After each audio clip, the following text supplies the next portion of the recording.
Recently, I've been in need of a weekend getaway. I mean, sure, living in a small, quiet town has its perks, but I just needed the energy and excitement that a city can bring you. So I decided to spend a weekend away in New York City. But before I elaborate on it, let's rewind a little bit.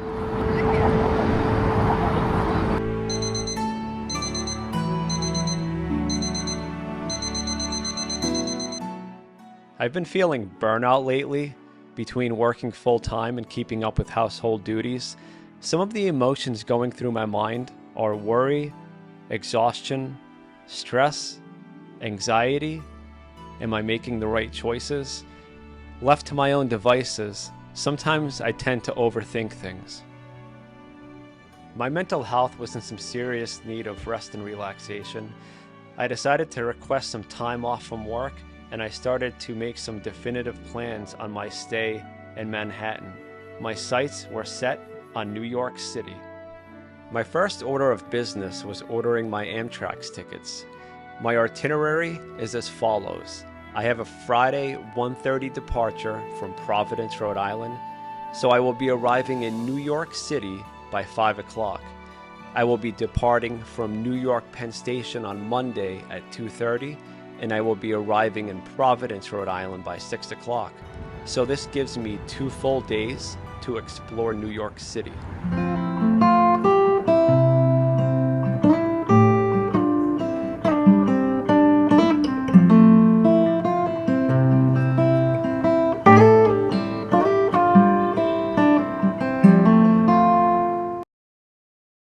Hey guys, so I'm starting to pack for New York City. I'm very excited about it. The last trip that I took anywhere was last year around April. I took a flight to Florida for 4 days. I had a great time. So I'm looking forward to this New York trip. I've started to pack my luggage here. I need at least 3 days worth of clothes. And the last thing I will pack up is some of the HBC products like toothpaste and soap and shampoo, all the essentials. So this should be it for clothes.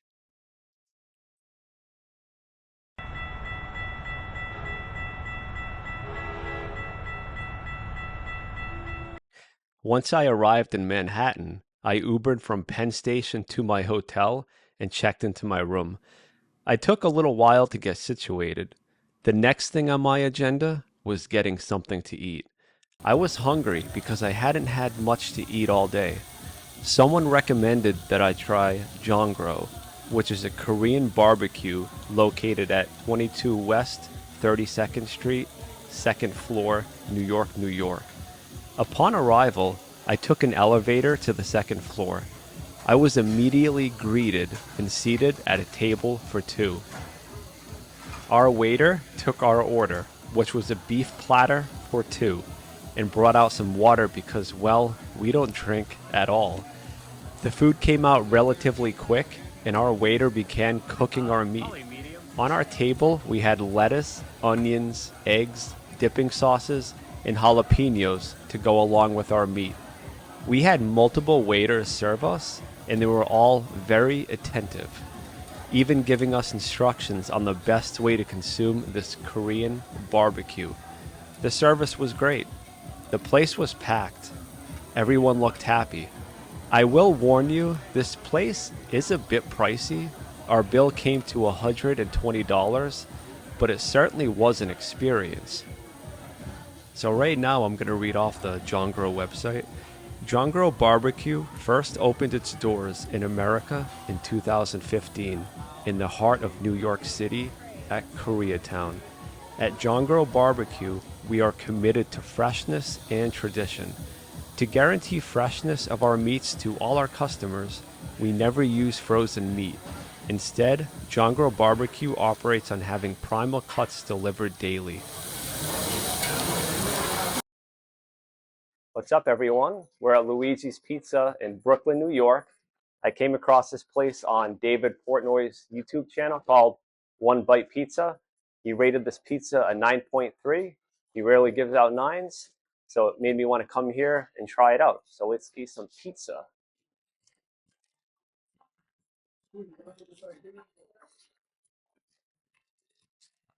So this pizza has a really nice flavor. The crust is extra crunchy. The sauce really comes through. It's most likely imported tomatoes from Italy. Overall, I would give this pizza a 9.0.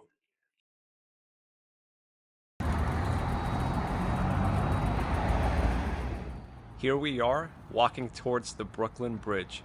It took us a little while to find the entry point, but here we are enjoying a beautiful Saturday afternoon with sunny skies.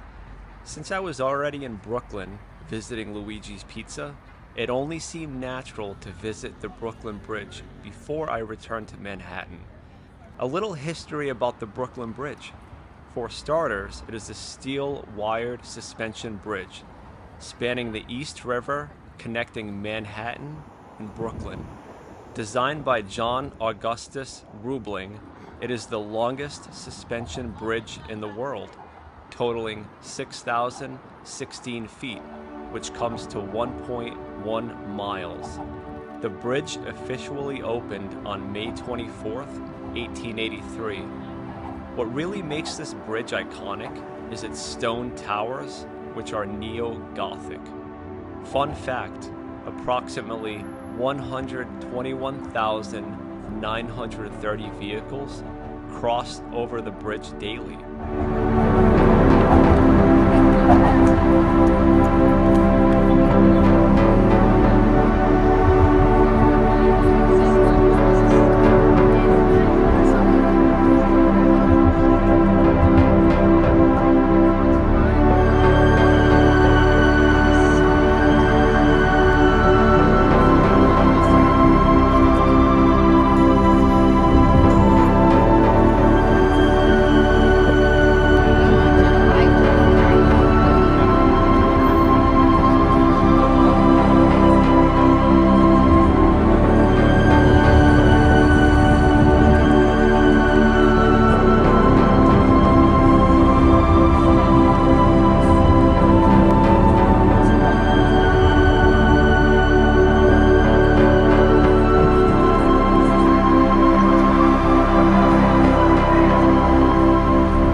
Excuse me, where's the lobby? Down the hall and to the left. Thanks. The Plaza Hotel underwent significant renovations in 2005 at a cost of $450 million. The Plaza Hotel embraces its Home Alone 2 filming location legacy. It offers a Home Alone 2 package for guests to purchase, which include a limo ride and a 16-scoop ice cream sundae with assorted toppings.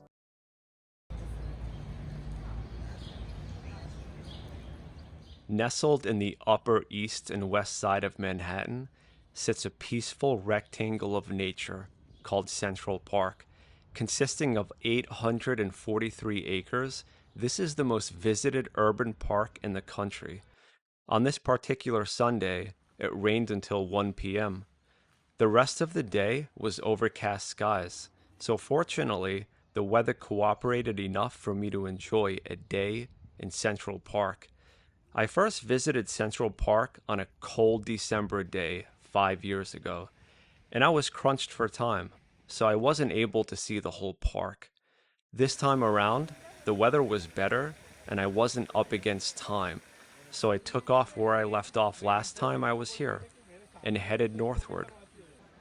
This is one of the filming locations for Home Alone 2. This is the part when Kevin is running from the wet bandits and hides in one of the horse carriages. Since 1908, Central Park has been used to film scenes from at least 305 films. If you hadn't guessed it, that makes it the most filmed location for movies. The park's first areas were open to the public in late 1858, and the park was completed in 1876. The park attracts around 42 million people per year. It's a New York attraction. Central Park is split into 3 sections: the North End, Mid Park, and South End. It would take approximately 3 to 4 hours to walk around. Within the park, there is a zoo, the lake, the Jacqueline Kennedy Onassis Reservoir, and other attractions. It's such a beautiful park that if you ever find yourself in New York City, do yourself a favor and visit Central Park.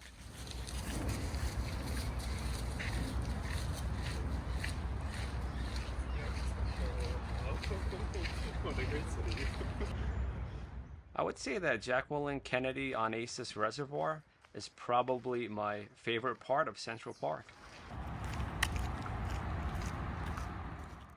This is a place where I can let my worries go.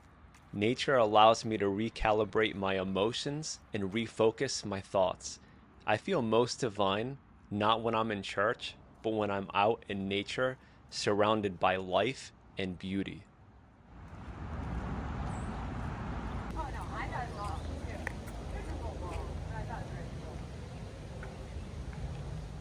I spent the better part of Sunday afternoon in Central Park. Between filming and walking around, I was there about 5 hours. I found the northern woods to be enjoyable. It was so full of nature and dense forest that it made me feel as though I wasn't even in New York City. As I continued to walk on this main road, I noticed many paths to the left and right of me. I wish I had more time to explore them all, but I stayed on the road until I reached the north end of the park, which is in Harlem.